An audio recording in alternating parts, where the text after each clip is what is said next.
Bonjour, je m'appelle Jules, je suis créateur de contenu sur les réseaux sociaux. Je m'appelle Megan Chill, j'ai 28 ans. Et à côté de cette activité du coup qui me prend quand même pas mal de temps, je bosse aussi pour la boîte d'audiovisuel de mes meilleurs amis. Je suis chargé de clientèle pour eux. J'habite à Paris, donc j'ai fait mes études là-bas. Je suis issue d'un parcours en école de communication. Et aujourd'hui, j'en fais mon métier, je fais de la communication événementielle. J'ai pas fait beaucoup de pays. À vrai dire, moi, on m'a juste ouvert l'appétit du voyage. C'est-à-dire que le 6 mars 2020, je pars sur l'île de la Réunion, l'aventure de ma life. Emmanuel, qui prend la parole à 20h, il prend des libertés. Il nous enferme tous. Ah, je vous cache pas que ça me fait un petit peu peur de repartir, hein. J'étais jamais parti de ma vie. La seule fois où je pars 2 semaines, voilà ce qui se passe. À côté de ça, je suis quelqu'un qui adore voyager. J'ai voyagé en Asie, j'ai fait Chine, j'ai fait le Japon, Oui, je m'appelle Megan, je voyage beaucoup. les États-Unis. J'ai fait certaines îles, beaucoup le Maghreb, Quand on monte dans un avion, c'est moi qui pilote. une grosse partie des pays en Europe. Et je ne compte pas m'arrêter là. Ah, le routard, c'est moi qui l'ai créé, oui. Donc voilà, je suis plutôt une nana qui va partir avec un sac à dos. Je vais maintenant vous parler un petit peu de Jules. Si je devais dire sa grande qualité, déjà ce serait son débit de conneries. Ça, c'est une battante. Elle lâche jamais. Et aussi le fait que ce soit quelqu'un qui est toujours dans le train.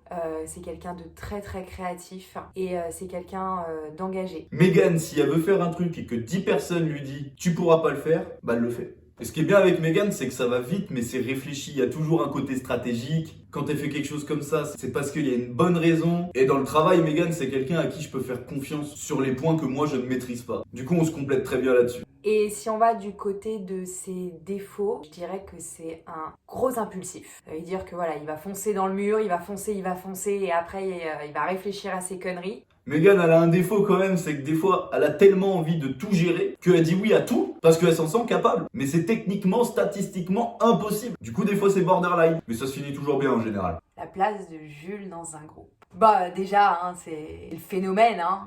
Ça veut dire que tu vas avec Jules en soirée, il anime, c'est un grand animateur. Ah bah après, Megan, dans un groupe, y a pas à dire, c'est c'est la leaduse. C'est quelqu'un qui a un grand cœur, qui est très généreux et qui s'intéresse à tout le monde, pouvoir ouvrir tous ses horizons. C'est quelqu'un qui a soif de culture et qui s'intéresse un petit peu à tout. Megan, c'est celle qui a confiance en ce qu'elle fait et c'est aussi la personne qui donne de la force aux autres. D'ailleurs, c'est pour ça qu'elle est manageuse. C'est pour ça que c'est ma manageuse et c'est pour ça qu'elle fait bien son métier. Malgré tout ça, ça peut être un putain d'énorme boulet. Alors là, je vois pas du tout de quoi elle veut parler. Moi, la vision que j'ai de Jules, c'est une belle histoire. On se connaît depuis qu'on est tout petit. En fait, nos deux mamans sont amies depuis qu'elles sont au 6e. Et quelques années plus tard, il y a eu, nous.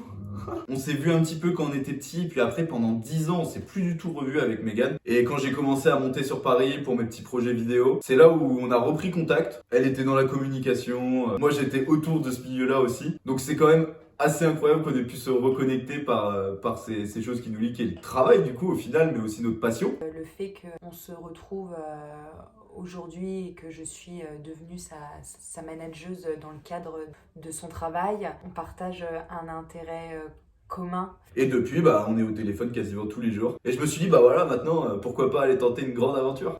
Pourquoi Pékin Express? Déjà, sachez que nos mères se connaissent depuis leur plus tendre enfance et elles ont vécu des folles aventures. Et du coup, c'est quand même important que la relève vive des sensations tout aussi fortes. En parlant personnel, c'est aussi une manière de se surpasser intérieurement. Tout en s'ouvrant au monde avec sincérité et simplicité. Parce que l'aventure, c'est d'abord l'ouverture aux autres. On est stimulé par la richesse de notre terre. Et partager cette odyssée d'épreuves et d'anecdotes insolites. Ça va nourrir nos esprits pour le reste de nos vies.